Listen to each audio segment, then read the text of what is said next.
myself, it was jiu-jitsu and MMA went hand in hand.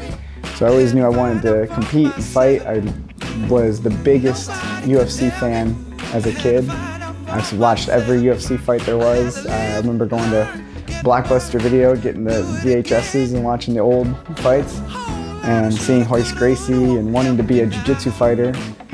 So I think those, for me, it's inseparable when I was younger. So that's how I knew I wanted to do jiu-jitsu forever, was to compete, to fight.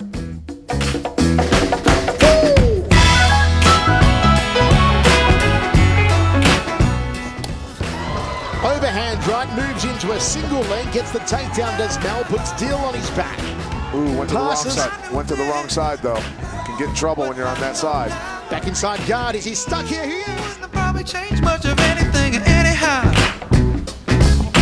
Believe it or not, what you want, what you need is what you get. Believe it or not. I always knew MMA was a goal, even as a little kid. And I started fighting very young. I was still in high school when I had my first MMA fight.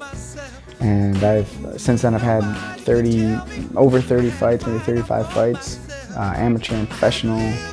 And I really didn't know that much, to be honest, about the sport of jiu-jitsu. I didn't even know the rules until a couple of years ago, because I was always training jiu-jitsu for MMA.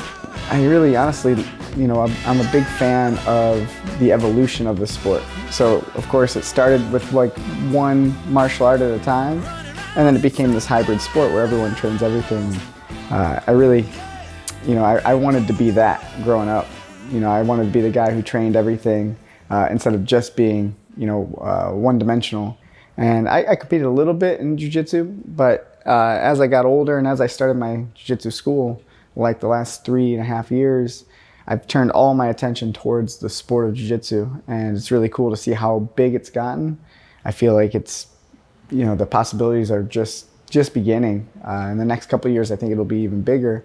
So I really think my competitive focus right now is completely on the jiu-jitsu world.